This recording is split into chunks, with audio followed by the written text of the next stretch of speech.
있습니다. 그러나 한국에서는 바나나가 굉장히 귀한 시절이 있었습니다. 요즘은 몰라도 시골에서 자란 저는 고등학생 무렵 처음으로 바나나를 먹었다기보다 맛을 보았습니다. 한국에는 바나나가 잘 생산되지 않습니다. 따라서 바나나와 같은 새로운 과일이나 어떤 처음 보는 열매들을 우리가 직면하게 되면 어디엔가는 우리가 알지 못하는 다른 나라, 다른 세상이 있구나, 이런 생각을 우리는 하게 됩니다.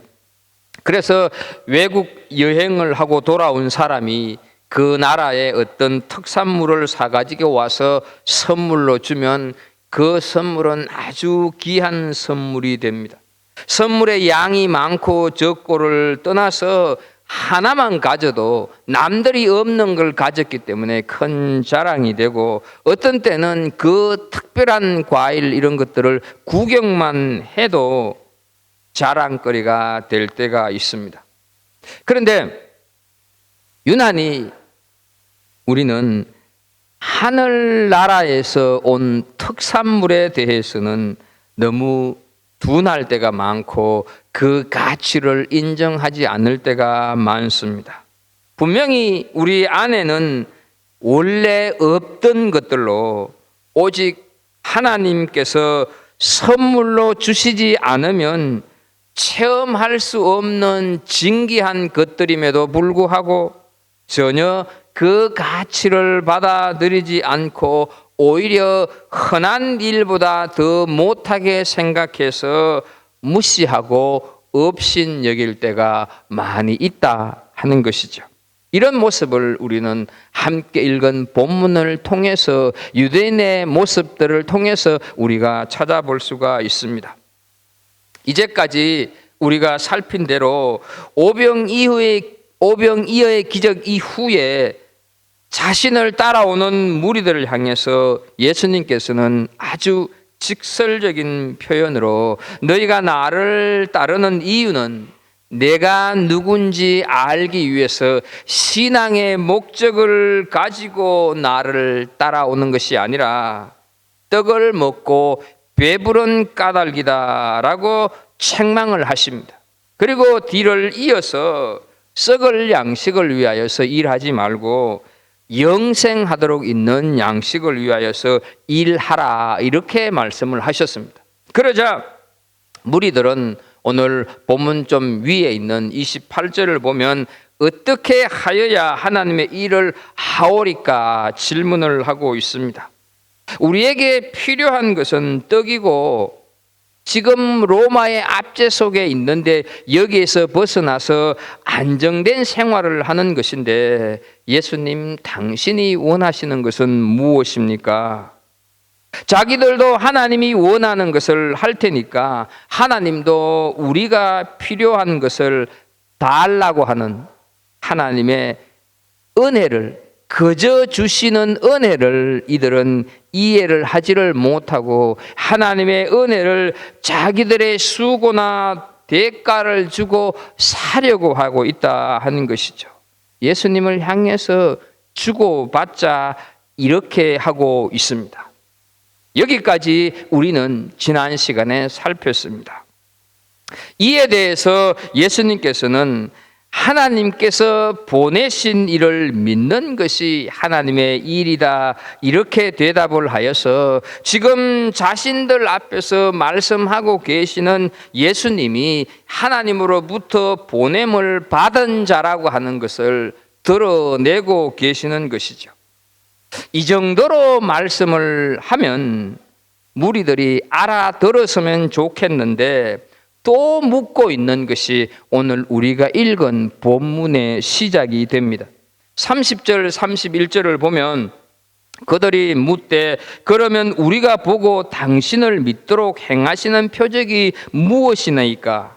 하시는 일이 무엇이니까 기록된 바 하늘에서 그들에게 떡을 주어 먹게 하였다 함과 같이 우리 조상들은 광야에서 만나를 먹었나이다 얘기를 하고 있습니다. 오병이어의 역사가 얼마나 놀랍고 얼마나 감사한 일입니까? 그러나 유대인들은 이것으로 전혀 놀라지도 않고 감사하지도 않고 그들은 무엇인가 좀 더 큰 것을 요구하고 있다 하는 것이죠. 우리는 지금 당신을 믿고 싶습니다. 그런데 오병이어의 기적 말고 좀 더 나이스한 어떤 것을 보여주셨으면 좋겠습니다. 성경에 보니까 모세는 하늘에서 떡을 주어 먹게 했다는 말이 있는데 그렇게 해 주실 수는 없습니까? 라며 이스라엘 백성들이 광야에서 처음 먹었던 만나를 지금 유대인들이 소환하고 있다 하는 사실이죠. 하나님께서 이스라엘 백성들을 애굽에서 해방시키시고 그들을 사막으로 인도하셨습니다. 지중해 해변길을 가게 되면 나름 잘 만들어져 있어서 그리로 가게 되면 2주일이면 가나안 땅에 도착할 수가 있는데 왜 굳이 하나님께서 이 백성들을 사막으로 인도하셨을까? 그것은 하나님께서 그들에게 어떤 귀한 체험을 하도록 하시기 위해서였습니다. 광야에서 하나님께서는 이스라엘 백성들의 하나님이 되시고 이스라엘은 하나님의 백성이 되는 언약을 맺습니다. 그 언약을 맺은 후에 하나님께서 이스라엘 백성들에게 하늘의 양식인 만나를 허락하셨습니다. 자, 그렇다면 이것이 무슨 뜻일까? 만나를 하늘의 양식인 만나를 허락하셨다고 하는 것은 그들에게 이스라엘 백성들에게 그들이 생각하는 것 이외에 또 다른 세상, 또 다른 삶이 있다 하는 것을 깨닫게 하기 위해였습니다. 만나는 씨를 뿌려 거둬들인 열매가 아닙니다. 하늘에서 내려온 것입니다. 마치 바나나가 한국에서 난 과일이 아니듯이 만나는 다른 나라에서 수입된 음식이었습니다. 하나님께서는 이들을 하늘의 음식을 먹이셨다 하는 것이죠. 그러므로 이 이스라엘 백성들은 만나를 먹었다고 하는 사실과 함께 이 세상의 삶이 아닌 또 다른 세계가 있다고 하는 사실을 하나님께서는 체험케 하기 위해서 사막으로 인도하셨다 하는 것이죠. 자, 그러면 만나가 하늘에서 내린 것처럼 보리떡 5개, 물고기 2마리로 5,000명이 넘도록 먹게 한 이적을 체험한 이스라엘 백성들은 우리가 사는 세상이 아닌 또 다른 어떤 세상이 있구나 하는 것을 알아야 했었는데 이스라엘 백성들은 그것을 모를 뿐더러 만족하지를 못했다 하는 것이죠. 그래서 이들은 무엇인가 좀 더 짜릿하고 더 강렬한 것을 요구했습니다. 우리가 지금 당신을 믿지 않겠다고 생각을 하신다면 그것은 오산입니다. 우리가 지금 분명히 당신을 믿으려고 하기 때문에 저 멀리서 지금 여기까지 당신을 쫓아왔습니다. 그러나 당신이 행한 것은 너무 평범합니다. 거기에는 어떤 걱정인 것이 없습니다. 너무 밋밋합니다. 성경에 있는 것처럼 이번에는 오병이어 말고 하늘에서 떡을 한번 내려보시는 것이 어떻겠습니까? 그러면 우리가 틀림없이 당신을 믿을 텐데요 라는 말을 이들은 하고 있는 것이죠. 이들의 문제가 무엇이라고 생각하십니까? 하나님의 은혜는 아주 작은 것으로도 충분하다고 하는 것을 이들은 알지 못했다 하는 것입니다. 왜? 이들은 이미 종교적으로 중독되어 있는 자들이었기 때문입니다. 그래서 무엇인가 특별한 것이 아니고는 깨닫거나 느끼지를 못합니다. 왜냐하면 이들이 종교 생활을 하면서 이와 비슷한 것들을 수없이 들었었고 많이 체험했기 때문입니다. 신앙생활을 오래 한 교인들의 문제가 무엇일까? 이미 이들에게는 하나님의 은혜가 만성이 되어 버린 것, 그것이 위험하다 하는 것이죠. 그래서 하나님의 은혜가 귀한 줄을 모릅니다. 그래서 이들은 무엇인가 극적인 것을 찾습니다. 죽을 병에서 고쳐지고 현재 경제적인 문제가 기도 한번 쫙 했을 때 해결이 되고 다른 사람들은 다 망해도 자신의 비즈니스만큼은 불황이 없어야 합니다. 이런 것들을 요구한다는 것이죠. 이것은 하나님의 은혜가 주는 참된 의미를 유추할 줄 모르는 것입니다. 하나님의 은혜는 작아도 귀한 것입니다. 왜냐하면 이 은혜로 말미암아 구원이 우리에게로, 구원이 나에게로 왔기 때문입니다. 그래서 에베소서 2장 8절 말씀에 보면 너희는 그 은혜에 의하여 믿음으로 말미암아 구원을 받았으니 이것은 너희에게서 난 것이 아니요 하나님의 선물이라 말씀합니다. 이 작은 은혜는 하나님의 존재를 느끼게 하고 하나님 나라가 나에게 찾아왔다고 하는 것을 보여주는 정표가 된다 하는 것이죠. 오병이어를 체험했다고 하는 것이 얼마나 놀랍고 얼마나 큰 일입니까? 그러나 유대인들은 전혀 놀라지 않을 정도로 이미 종교에 중독되어 있었다 하는 것이죠. 모세는 40년 동안 매일 만나를 내리게 해 주었는데 당신은 겨우 오병이어 기적 한번 베풀어 놓고 믿으라고 하는 것입니까? 이렇게 그들은 좀 더 강렬한 것을 요구하면서 기왕이면 하늘에서 떡이 내리게 해보라고 지금 예수님에게 요구하고 있다 하는 것이죠. 가장 답답한 사람은 하나님과의 진정한 교제 없이 오랫동안 교회를 다닌 사람입니다. 그 사람에게 있어서 작은 은혜는 이미 은혜가 아닙니다. 죽은 자가 벌떡 일어나면 믿을까? 그렇지 않으면 눈 하나 깜짝하지 않을 정도로 마음이 단단해졌다 하는 것이죠. 그런데 여러분, 우리는 지금 이 말씀을 다른 사람에게 하고 있다 이렇게 생각을 해서는 안 됩니다. 주님께서 오늘 여기에 있는 우리 한 사람 한 사람에게 하시는 말씀으로 받아야 한다 하는 것이죠. 처음에는 설교를 듣고 얼마나 마음에 감동이 왔습니까? 그러나 그것이 오래 가지 않습니다. 처음에는 눈물도 자주 흘렸는데 이제는 눈물은 마르고 마음에 불만과 미움이 가득합니다. 그 이유가 무엇일까?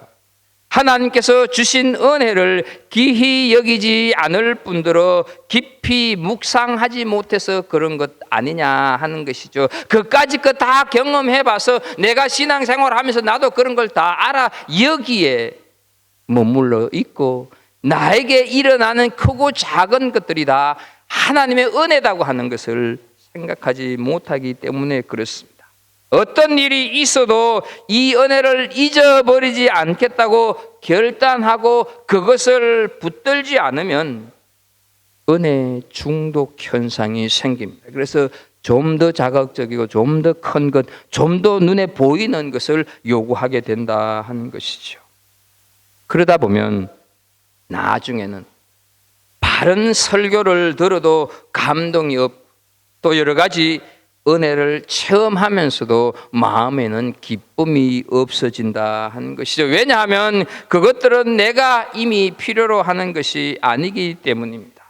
사랑하는 우리 성도 여러분, 우리는 지금 종교 중독적인 정세에 깊이 만연되어 있지는 않습니까?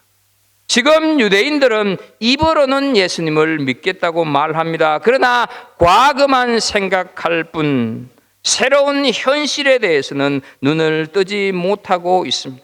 과거의 만나만 생각할 뿐 지금 그 만나가 무엇을 의미하는지 모르고 있다 하는 것이죠. 왜 그럴까? 이유는 그들이 믿을 생각이 없기 때문입니다. 지금 믿겠으니까 우리를 놓치지 않으려면 빨리 더 훌륭한 것을 보여주어서 자기들을 붙잡아라는 것입니다. 우리들의 마음이 변하기 전에 빨리 우리 마음에 들게 해서 믿게 해보라는 것입니다. 오병이어라는 충분한 이적을 보았음에도 그것으로 충분하지 않습니다. 그것으로 성에 차지 않습니다. 다른 표적을 보여달라고 얘기하고 있다 하는 것이죠. 이것은 여러분, 믿는 자들의 태도가 결코 아닙니다. 오히려 이것은 횡포이다 하는 것이죠. 그런데 문제는 이런 모습들이 오늘을 신앙생활하는 현대인들 우리들의 태도다 하는 데서 문제가 있다 하는 사실이죠. 교회에 나와 줄 테니까 어떻게 잘 해보라는 것입니다. 믿어줄 테니까 내 요구를 들어달라는 것입니다. 마음이 변하기 전에 내가 확신이 들도록 한번 만들어 보라는 것입니다. 종교 중독에 빠진 자들의 소리이다 하는 것이죠. 사랑하는 우리 성도 여러분, 우리는 작은 변화 하나에도 주님께서 함께 하심을 느끼십니까? 내 안에는 전혀 이런 것들이 없는데도 불구하고 내 자신을 설득해서 내가 할 수 없는 일을 했을 때 이것이 하나님께서 주신 만나요 하나님 나라의 음식이라고 하는 것을 고백할 수 있느냐 하는 것이죠. 하나님께서 우리 안에, 하나님께서 인간에게 있는 것이 무엇이라고 말씀을 하셨습니까? 하나님께서는 우리 인간에게는 선한 것이 없다고 말씀을 하셨습니다. 하나님께서는 우리에게 그냥 온갖 미움과 살인과 시기와 분쟁밖에 없다고 말씀을 하셨습니다. 그래서 예레미야서 17장 9절에 보면 만물보다 거짓되고 심히 부패한 것은 마음이라 누가 능히 이를 알리오마는 말씀을 합니다. 혹시 예수님 믿기 전에 필름이 끊어지도록 술을 마셔보신 적이 있습니까? 화가 머리 끝까지 났을 때 자신의 모습을 거울로 본 적이 있습니까? 그것이 우리 원래의 모습이라는 것입니다. 우리 모두는 다 이기적인 자, 자기밖에 모르는 자입니다. 그런데도 말씀으로 변화되어 다른 사람 앞에 나를 낮추고 내 마음을 열고 성령으로 내가 지금 기뻐하고 있느냐? 그것들이 다 어디서 온 것입니까? 그것은 바로 하늘나라에서 내려온 것입니다. 하늘나라의 과실들이다 하는 것이죠. 우리의 변화된 모습을 통하여서 하늘나라의 실존을 믿고 내가 그 안에서 포함되어 있다고 하는 사실에 감격하느냐 하는 것이죠. 하나님께서 나에게 베풀어 주신 모든 은혜를 마음속에 소중하게 간직하고 있습니다. 그것이 없이 교회를 오래 다니는 사람은 종교 중독자밖에 되지 않습니다. 그가 아무리 주님을 믿겠다고 하고 주님과 교회를 위하여서 무엇인가 하겠다고 떠들어도 실상 그것은 일회적일 뿐이다 하는 것이죠. 그것은 믿는 것이 아닙니다. 사랑하는 우리 성도 여러분, 나는 어떤 사람입니까? 무엇인가 짜릿하고 극적인 것 외에는 하나님께서 아무리 은혜를 베푸셔도 콧방귀를 낄 정도로 교만한 자가 되어 있지는 않습니까? 죽은 자가 살아나고 부도 직전에 비즈니스가 회생되는 것도 분명코 하나님의 은혜이지만 그것은 하나님의 은혜의 본질은 결코 될 수 없다 하는 것이죠. 동정녀 탄생이 믿어지는 것이 하나님의 은혜인 줄로 믿습니다. 예수 그리스도가 십자가에 달려 죽으심으로 내 모든 죄가 용서되었다고 믿는 것이 은혜이다 하는 사실이죠. 십자가 사건보다 더 확실하고 분명한 은혜는 없습니다. 우리의 신앙은 여기에서 출발하고 이 은혜 때문에 우리가 살고 이 은혜를 간직하며 때로는 힘들고 때로는 고통스러워도 어떤 때는 불안하고 두려워도 날마다 하늘나라를 사모하며 살아가는 것, 그것이 은혜를 가진 자의 모습이 되는 것입니다. 좀 더 감각적인 것을 보여달라고 하는 유대인들의 요구에 예수님께서 하시는 답변이 32절입니다. 예수께서 이르시되 내가 진실로 진실로 너희에게 이르노니 모세가 너희에게 하늘로부터 떡을 준 것이 아니라 내 아버지께서 너희에게 하늘로부터 참떡을 주시나니 말씀합니다. 예수님께서는 지금 이 유대인들이 모세와 예수님을 비교해 가면서 시험하고 있다고 하는 것을 아셨습니다. 모세는 이 정도의 능력을 행했는데 당신이 정말로 하나님의 아들이라고 한다면 모세를 능가하지 않겠소? 이렇게 얘기하는 것이죠. 그러나 예수님은 먼저 그들의 오해부터 바로 잡으십니다. 그 오해는 모세가 하늘에서 떡을 내리게 한 것으로 알고 있는데 실상 떡은 어떻습니까? 하나님이 내려주신 것, 그것이 사실이라는 것입니다. 이 떡을 모세가 기적으로 준 것이라면 그것은 하나의 능력이나 그것은 하나의 기적으로 끝날 수가 있습니다. 모세만 대단한 사람이 되는 것입니다. 그러나 만약 하나님께서 주신 하늘의 양식이라면 그것은 새로운 생명의 가능성을 하나님께서 보여주신 것입니다. 이 땅에서 그렇게 고생하면서 땅을 파고 농사를 짓는 삶 이외에 아직 너희들이 맛보지 못했고 알지 못하는 새로운 삶이 있다고 하는 것을 하나님께서 보여주시는 것입니다. 다시 말씀드리면 만나는 하나님께서 주시려는 새로운 생명의 모형이며 이스라엘 백성들은 그 만나를 먹음으로 하나님께서 주실 새 생명을 기대하고 바라보아야만 했습니다. 만나는 결코 모세가 준 것이 아닙니다. 그리고 하나님께서 주시려고 하는 그것은 그 떡 자체가 아니라 새로운 생명이다 하는 것이죠. 그것을 33절에서 말씀을 하고 있습니다. 하나님의 떡은 하늘에서 내려 세상에 생명을 주는 것이니라. 무슨 말씀입니까? 지금 너희들은 나와 모세를 비교하면서 무엇인가 더 큰 능력을 행해서 나로 하여금 모세보다 더 우선순위에 점하라 이렇게 말을 하고 있지만 그러나 너희들이 오해하고 있는 것은 그 만나는 모세가 준 것이 아니다. 모세도 그 만나를 먹고 산 사람이다. 그뿐 아니라 그 만나는 만나 자체가 중요한 것이 아니라 새로운 삶이 새로운 세계가 있다고 하는 것을 보여주는 것인데 내가 보냄을 받은 것은 바로 새로운 삶, 새로운 세계가 있다고 하는 것을 너희들에게 알게 하기 위함이다. 이렇게 말씀을 하고 있는 것이죠. 우리 인생살이에는 나름대로 많은 어려움이 있습니다. 비즈니스 문제, 인간관계 문제, 직장 문제로 고통을 받기도 합니다.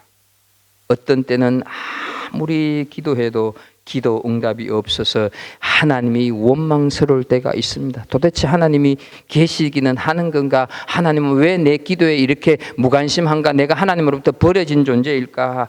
이런 생각을 할 때도 있습니다. 그렇다면 여러분, 왜 하나님께서 그렇게 내버려 두신다고 생각을 하십니까? 그것은 근본적인 문제가 해결되지 않는 한 세상적인 그런 어떤 문제는 전혀 의미를 가지지 못하기 때문이다 하는 것이죠. 주님께서 뭐라고 말씀을 하셨습니까? 하나님의 떡은 하늘에서 내려 세상에 생명을 주는 것이라고 말을 합니다. 결국 이 세상에는 떡이 없다고 말씀하는 것이죠. 만나가 하늘에서 내려왔던 것처럼 이 생명도 이 세상에는 없고 하늘에서 내려와야 한다 하는 것이죠. 여기서 아무리 성공하고 다른 사람의 인정을 받는다 할지라도 그것은 죽은 생명에 불과할 뿐 아무것도 아니다 하는 것이죠. 사랑하는 우리 성도 여러분, 하늘에서 내리는 이 신령한 떡을 먹고 마시고 계십니까? 이 세상은 우리가 너무 잘 아는 대로 하나님의 진노 아래에 있습니다. 이 세상이 평화스럽고 여기서 잘 살고 성공하는 것이 언제까지나 유효하다 이렇게 생각을 하는 사람이 있다고 한다면 그 사람은 성경을 전혀 모르는 사람입니다. 모두 나름대로 잘 살고 있다고 말합니다. 그러나 잘 살고 있는 것이 아니라 상대적으로 좀 나을 뿐입니다. 남보다 수입이 좀 괜찮을 뿐이지 절대적으로 안전한 건 아닙니다. 언젠간 세상은 끝이 있습니다. 하나님께서는 이 멸망의 삶 이외에 영원한 영광의 삶이 있다고 하는 것을 보여주시기 위해서 샘플로 하늘나라에 만나를 내려주셨고 이제 친히 아들이 만나러 오셨다 하는 것이죠. 그래서 여러분 요한복음 6장 48절을 보게 되면 내가 곧 생명의 떡이니라 말씀을 합니다. 그 나라에 음식이 수입된 것이 중요합니까? 그 나라에 왕의 아들이 직접 찾아온 것이 중요합니까? 그 아들을 어떻게 만나와 비교하겠습니까? 따라서 우리는 그냥 그대로 있는다고 한다면 진노의 심판을 받을 수밖에 없는 존재들입니다. 그 모습을 에베소서 2장 3절에 보게 되면 우리 육체의 욕심을 따라 지내며 육체와 마음에 원하는 것을 하여 다른 이들과 같이 본질상 진노의 자녀였더니 말씀하여서 우리의 본질을 보여주고 있습니다. 그러므로 우리는 이 아들을 믿어야 합니다. 그러므로 우리는 이 아들을 붙들어야 한다 하는 사실이죠. 내가 참으로 이 아들, 이 생명을 가진 자인지 점검해 보는 방법, 지금 내 신앙의 상태가 어떠한가 하는 것을 돌아보는 것입니다. 지금 내 마음속에는 내가 철저한 죄인임에도 불구하고 이 놀라운 생명에 초대되었구나 하는 감격이 있는가 하는 것입니다.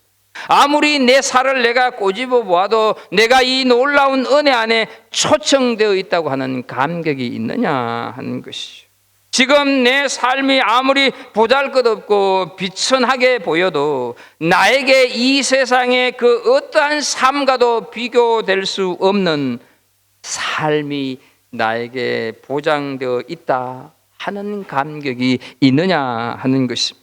하나님께서 나에게 베풀어 주신 은혜들이 단지 세상을 살아가면서 겪는 어려움을 돕는 데 필요한 것만이 아니라 나에게 영원한 나라의 초청장인 동시에 확인서라고 하는 감격이 있느냐 하는 것입니다. 그렇다고 한다면 그 사람은 분명히 하늘의 만나를 먹은 자입니다. 한두 번 먹고 마시는 것이 아니라 영원히 그 만나를 먹고 하나님 앞에서 살 사람입니다. 그러나 아무리 교회를 오래 다녀도 모든 것이 회의스럽고 나같이 이렇게 훌륭하고 똑똑한 사람을 붙들어줄 교회가 이 세상에는 하나도 없다 하는 생각에 실망을 느끼면서 무엇인가 큰 역사를 보기 전에는 결코 하나님께 나의 모든 것을 맡길 수 없다고 생각하는 사람은 언젠가는 그 교만 때문에 주님을 떠나게 될 것이고 그는 계속 종교 중독자로 불신자들보다 더 불쌍한 삶을 살게 될지 모를 일입니다. 사랑하는 우리 성도 여러분, 오늘날 우리들은 이 세상의 지혜 그리고 세상에서 받는 인정 이런 것들을 얼마나 높이 평가하고 있습니까? 믿는 부모들조차도 자식들이 학교 공부에 뒤떨어질까 봐 할 수 있는 모든 방법을 동원하여서 세상 지식에 능통하도록 애를 쓰고 있습니다. 왜 그렇다고 생각하십니까? 그것이 잘못되었다고 하는 것은 아닙니다. 그것들은 지금 당장 세상에 살아가면서 쓰일 수 있는 것이기 때문입니다. 그러나 하나님의 말씀은 이 세상에서 써먹을 수도 없고 그것이 당장 내가 밥 먹는 데 도움이 되는 것이 아니니까 보통 괄시를 해도 여간 괄시하는 것이 아닙니다. 어디에 맛있는 식당이 있고 어디에 보암직한 뭔가 있다고 하게 되면 어때요? 열리를 제쳐두고도 달려가지만 하늘에서 온 것에 대해서는 별 관심이 없습니다. 그렇다고 해서 아예 교회를 떠나는 것도 아닙니다. 교회를 다니면서도 하늘에서 내려온 것에 대해서는 관심이 없는데 문제가 있는 것입니다. 그 이유는 이미 종교 중독자가 되었기 때문입니다. 무엇인가에 중독되었기 때문에 아예 교회는 떠나지 못하다 하는 것이죠. 그러면서 어때요? 무엇인가 특별한 것이 보여지지 않는 한 자기 자신을 결코 하나님께 맡기는 법도 없다 하는 것이죠. 오늘 우리는 이 세상에 없는 것들을 볼 수 있는 영안이 지극히 필요할 때가 되었습니다. 이것이 과연 인간의 머리에서 나온 것인지 주님께서 하늘로부터 우리에게 내려주신 것인지 분명코 분별할 수 있는 영안이 열려져야 할 때가 바로 지금이다 하는 것이죠. 갈라디아서 5장 22절 23절에 보면 오직 성령의 열매는 사랑과 희락과 화평과 오래 참음과 자비와 양선과 충성과 온유와 절제니 말씀합니다. 여러분, 이 성령의 열매들은 이 세상에는 없는 것들입니다.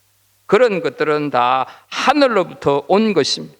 내가 예수를 믿고 일어난 성품의 변화는 이 세상 어디에도 없는 거다 하는 것이죠. 내가 예수를 믿고 사랑의 사람이 됐다, 사랑의 은사를 가진 자가 되었다고 한다면 그런 것들은 하나님께서 주시지 않으면 가질 수가 없는 것들입니다. 그래서요, 여러분, 믿음으로 내게 생겨난 열매들은 다 하늘로부터 온 것입니다. 좋으신 하나님께서 나에게 주신 것이기 때문에 그렇습니다. 야고보서 1장 17절 보겠습니다. 온갖 좋은 은사와 온전한 선물이 다 위로부터 빛들의 아버지께로부터 내려오나니 말씀을 하고 있습니다. 오늘 이 시간 성령께서 우리 눈을 열어주셔서 내 자신의 영적인 빈곤한 상태를 볼 수 있기를 축복합니다. 적당하게 믿고 있지만 실제로는 얼마나 무서운 불신앙으로 가득 차 있는지를 볼 수 있게 하시기를 소망합니다. 그 나라에 왕의 아들이 왔는데도 불구하고 만나를 내어놓으라고 떼를 쓰는 이들의 그 뻔뻔함을 한번 보십시오. 이것이 바로 혹시 내 자신의 모습은 아닙니까? 말씀을 하늘에서 내려온 말씀을 붙드실 수 있기를 축복합니다. 그러면 반드시 변화가 있고 그러면 반드시 열매가 있습니다. 비록 작게 느껴진다 할지라도 하나님의 은혜를 귀하게 여기고 하나님의 은혜를 맛본 것으로 감사하고 그 은혜를 계속해서 붙들어가는 은혜가 있기를 축복합니다. 그렇게 할 때 하나님의 은혜가 내 삶 속에서 마르지 않게 될 것입니다. 그렇게 될 때 내 삶 속에서 다른 사람이 알지 못하는 비밀한 기쁨이 넘치게 될 것입니다. 사랑하는 우리 성도 여러분, 은혜를 귀하게 여기면서 작은 것이라 할지라도 하나님이 나에게 베풀어 주신 은혜로 알고 그 은혜와 더불어서 비밀한 기쁨 속에 살아가는 복된 성도들이 되기를 예수님의 이름으로 축복합니다. 하나님 아버지, 우리는 신앙생활을 오래 하면서 내 자신도 모르게 은혜에 메말라 있고 은혜를 사모하면서도 크고 놀라운 어떤 손에 잡히는 듯한 그것만이 은혜라고 생각하고 순간순간 내게 다가오는 하나님의 어떤 은혜는 은혜로 취급하지 않는, 은혜에 예민하지 못하는 삶을 살 때가 많이 있습니다. 하나님, 정말로 하늘에서 내려온 만나, 하늘에서 내려온 생명의 떡이신 예수 그리스도가 날마다 나에게 베풀어 주시는 그 은혜를 기쁘게 감사히 생각하며 은혜를 소중히 여기며 은혜를 소중히 여기는 삶을 내 생활 속에서, 내 삶의 현장 속에서 살아내는 복된 성도들이 다 되게 하여 주옵소서. 예수님의 이름으로 기도합나이다. 아멘.